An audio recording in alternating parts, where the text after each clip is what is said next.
Chers amis, mesdames et messieurs, c'est un plaisir d'être parmi vous ce soir et c'est un plaisir de vous parler un petit peu de l'avenir des médias. Et pour vous parler de l'avenir des médias, eh bien, il faut, comme l'a fait la personne qui s'est exprimée avant moi, il faut probablement franchir quelques étapes, rappeler quelques repères importants, quelques moments qui ont marqué la rupture. Et voilà un de ces moments clés. C'est là où ça marche? Oui, ça marche. Est-ce que vous vous rappelez quand ce petit objet a été créé? Trop fort, 2007, vous avez tout à fait raison, c'était en 2007. Ce smartphone, ce petit appareil, eh bien, il sert bien entendu à relever ses mails, il sert à réserver un restaurant, il sert à acheter un ticket pour le musée olympique, il sert à prendre l'avion, la compagnie suisse, la compagnie nationale, il sert à regarder la météo. De temps en temps, il sert accessoirement à téléphoner, mais surtout, et c'est quelque chose d'important pour nous, il sert à utiliser les médias, et notamment la radio. La radio, qui est en train d'arriver. Voilà, la radio, donc, que vous entendez le matin. Là, je ne peux pas faire le générique maintenant de la radio. Je peux essayer de vous dire que la radio est disponible sur... Voilà, merci. Sur la première, il est 7h37, la classe moyenne suisse est-elle en danger? On se pose la question. Elle n'est pas en danger, je vous rassure. Et en plus de ça, ce petit appareil, il sert aussi, et c'est encore plus difficile sur le plan technique, il sert aussi à regarder la télévision. Ça marche.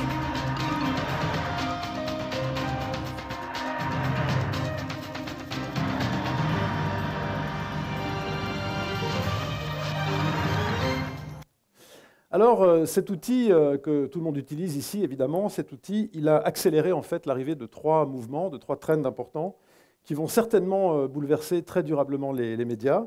Je pense évidemment à la mobilité. Pour la radio, c'était une évidence déjà avant. Pour la télévision, beaucoup moins. Elle était figée, elle était fixe dans les salons, dans les foyers. Donc la mobilité, la personnalisation et l'interactivité.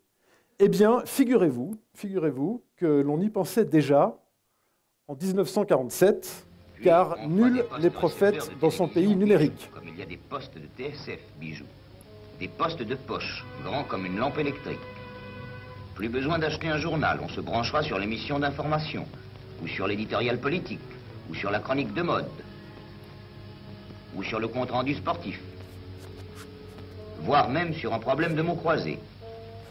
Et la rue présentera un singulier spectacle.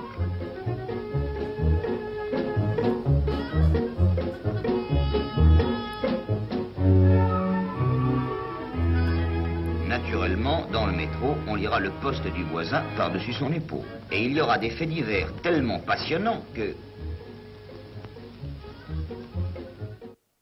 Donc nous sommes en 1947, c'est une archive de l'INA, c'est pas une blague, hein, c'est vraiment quelque chose qui a été fait en 1947. Et vous voyez déjà quand même ce prédictif assez extraordinaire qui annonçait quand même des choses importantes qui se déroulent maintenant.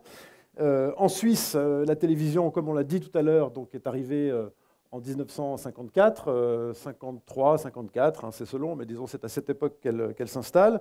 C'est un véritable événement.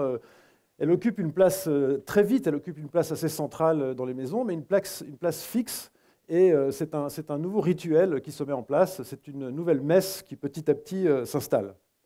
Autre étape clé très importante, un peu plus tard, on est en 1968, c'est l'arrivée de la télévision en couleur. Alors certains en 68 s'occupent avec les pavés, montent quelques barricades. Chez nous, on développe la télévision en couleur et pour la première fois, eh bien, les téléspectateurs peuvent regarder des matchs de football avec une herbe qui devient verte. Et je vous assure que c'est alors un événement important et que très vite, le public s'adonne à cet équipement et très vite, l'équipement général des téléviseurs noir et blanc bascule vers la couleur. Mais ce qui a permis de réaliser ce rêve qu'on vous a montré en 1947, ce qui a permis au fond à nos prédécesseurs d'incarner cette vision qu'ils avaient, eh bien, c'est la révolution numérique. Parce que de 1947 à 2005, durant toute cette période, en tout cas jusqu'au début des années 2000, eh bien, le monde médiatique est un monde très classiquement analogique, un monde qui ne permet pas évidemment la compression, qui elle-même ensuite offre toutes ces fonctionnalités tout à fait intéressantes. Et cette révolution numérique, elle est aujourd'hui parfaitement active. Elle est parfaitement active, y compris chez nous. Voici un tout petit résumé de ce que nous faisons aujourd'hui On peut mettre ça en relation avec ce que les ancêtres nous montraient.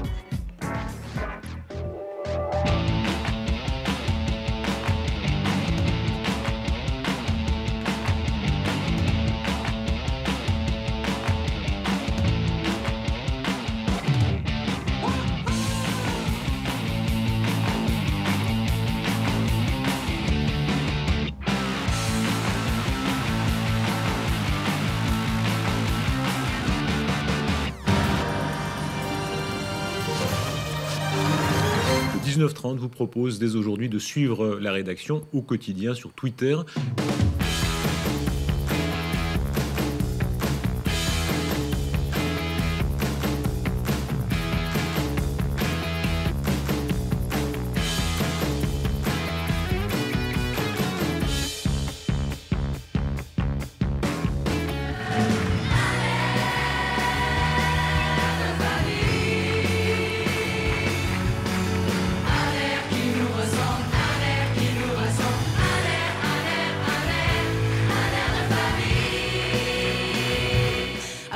Interagir via Twitter, hashtag 1ADF.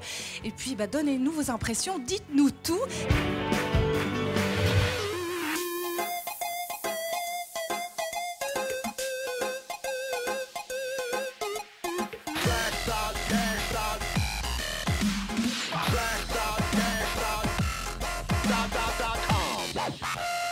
Point barre.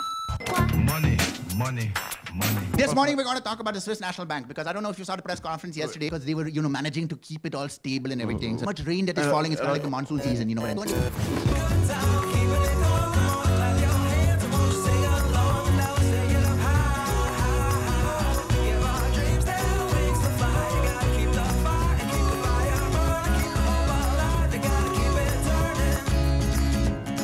Clic, clac, pouf. Donc ça, c'est un bref résumé de différentes propositions que nous avons aujourd'hui. Donc on s'adapte, en fait, comme tous les diffuseurs en Europe, on s'adapte à l'évolution de notre public. Cela dit, les fondamentaux restent les mêmes. Nous sommes évidemment, nous essayons de proposer cette place du village digital, virtuel. Nous essayons de permettre aux citoyens de ce pays de se construire leur propre opinion. Et nous essayons de créer du lien social de diverses manières dans différents domaines de programmes.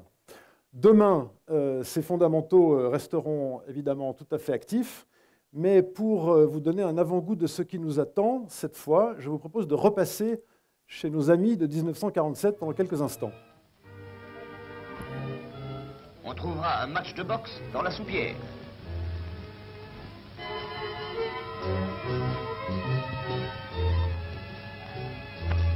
Et quand vous lirez paisiblement au lit, un reportage mal aiguillé fera danser une bohémienne sur votre édredon.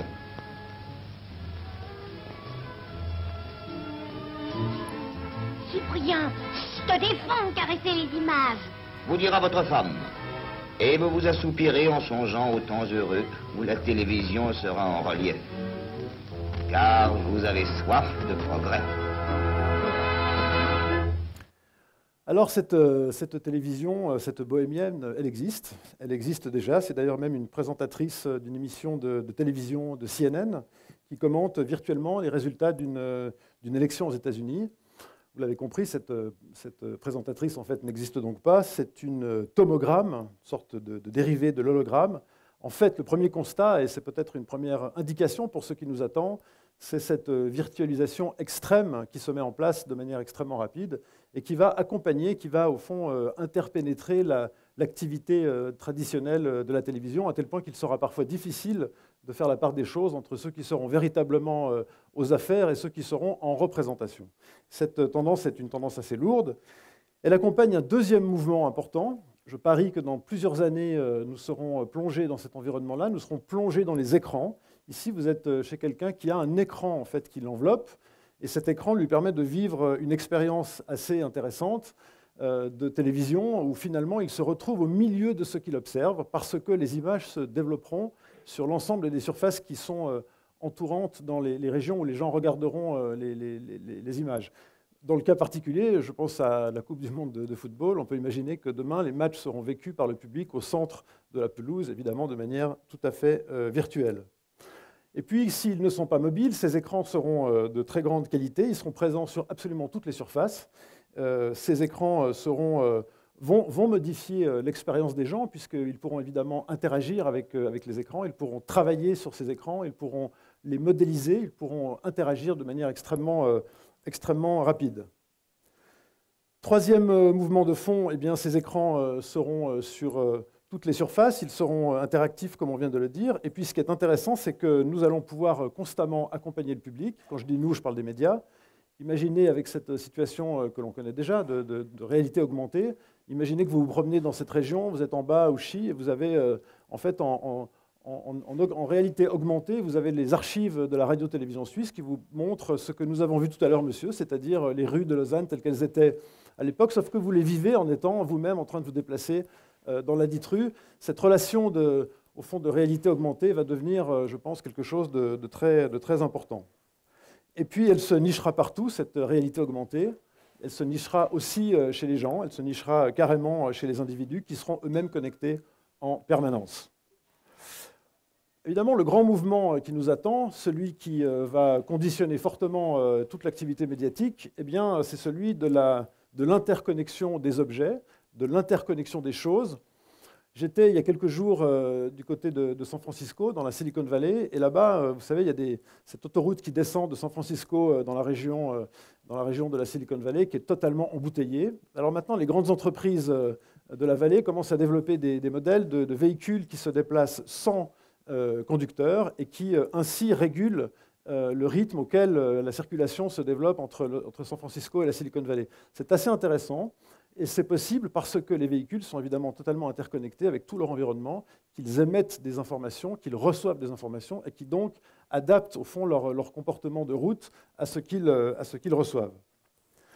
À l'addition de tout cela, eh bien, si on imagine les connexions humaines, les connexions physiques des choses, à l'addition de tout cela, eh bien, nous allons créer au fond une espèce d'immense trace digitale, des milliards de données qui vont être connectés en temps réel, qui vont être consolidés, et on appelle ça, vous le savez, on appelle ça le big data.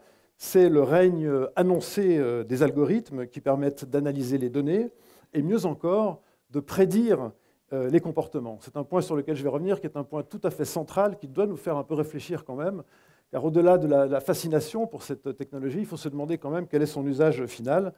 Je crois, mesdames et messieurs, que le mariage du siècle, qui est maintenant consommé, c'est celui qui unit les sciences cognitives, la psychiatrie et la technologie. Ensemble, eh bien, le big data se développe avec des conséquences assez importantes.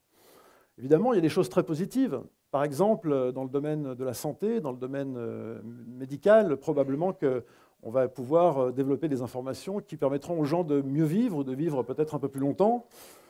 On peut imaginer que dans le domaine de la consommation intelligente, on pourra aussi bénéficier certainement de propositions qui seront adaptées à vos goûts, à vos besoins, et qui permettront de ne pas avoir à franchir tous les rayons et d'aller directement sur ce qui vous intéresse, dans des lieux qui ne sont pas forcément des grandes surfaces. On le connaît, ça marche déjà, tout ça. On peut aussi imaginer qu'il y aura un extrême confort dans un tas de choses fonctionnelles. Les écrans, je vous le disais tout à l'heure, se développeront sur des surfaces qui sont aujourd'hui un peu improbables, mais qui vont arriver. Ça, c'est très positif. Mais il y a quand même un petit mais auquel je vous rends attentif. On peut se demander si l'ami George Orwell n'avait pas un peu raison, et si en fait cette société hyper connectée ne va pas devenir, si ce monde merveilleux tel qu'on le décrit là ne va pas devenir une espèce de prison digitale absolument épouvantable, tellement efficace qu'on n'aurait même plus besoin d'avoir des barreaux derrière lesquels se cacher, car au fond nous serions en permanence totalement connectés, suivis, tracés et observer. C'est un débat de société, mesdames et messieurs, je pense que ce n'est pas quelque chose qu'on peut comme ça évacuer, c'est un débat de société dans lequel les médias auront un rôle à jouer pour décoder, pour expliquer. Par exemple, qui sait aujourd'hui, dans cette salle, ce que fabrique Google sur les bateaux qu'il laisse en permanence dans les eaux internationales, où il n'y a aucune régulation.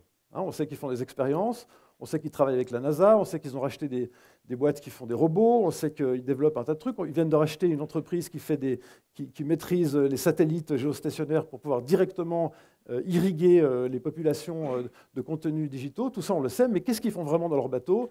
Eh bien, on ne le sait pas. Et je pense que typiquement, là, les médias peuvent jouer un rôle important d'explication, de décodage. En tout cas, c'est comme ça qu'on imagine un peu notre rôle dans cette affaire. Parce que je crois qu'entre accompagner, entre recommander, proposer et contraindre, eh bien, la frontière est assez étroite. À force de proposer ce qui nous intéresse, eh bien, le libre arbitre, le choix, le champ des possibles, eh bien, risque de se restreindre un petit peu. Or, c'est une valeur centrale, ce libre arbitre, c'est une valeur très importante que nous devons cultiver, que nous cultivons. C'est d'ailleurs dans notre concession même de favoriser ce libre arbitre en laissant les gens se construire leur propre opinion. Alors, il ne faut pas voir le diable partout. Comme je l'ai dit avant, il y a des choses très intéressantes qui vont se passer avec cette révolution digitale, mais il y a aussi cette question que nous devons nous poser, que vous devez vous poser, puisque vous êtes vous-même des praticiens de ce monde digital, de ce monde numérique. Quand vous faites du marketing avec ces données, avec ces datas, il faut se demander peut-être si les gens qui recevront les messages que vous préparerez pour eux seront en position toujours de dire oui ou non et à quelles conditions. C'est un point que je crois central. Et pour terminer, je vois Nicolas Bidot qui s'impatiente. Pour terminer, j'aimerais rêver une petite seconde avec vous pour vous dire que cette hyperconnexion, ce monde numérique peut aussi évidemment faire émerger de nouveaux modèles économiques. Par exemple, cette économie partagée qui est en train d'émerger, qui est en train de se développer. Il faudra qu'on repense le monde du travail, par exemple, autrement, parce qu'évidemment que l'intelligence artificielle, la robotique, va prendre beaucoup de place dans le monde du travail. Donc il faudra se demander comment les gens coexistent demain sur le plan professionnel, par exemple. Et puis, pourquoi pas, puisque nous parlons des médias, peut-être arriverons-nous enfin à réaliser ce rêve historique qui a accompagné la naissance des médias de masse, qui est évidemment celui du partage du savoir, du partage de la connaissance. Merci beaucoup, j'espère que je ne vous ai pas gâché l'appétit, et merci à la technique malgré tout. Voilà.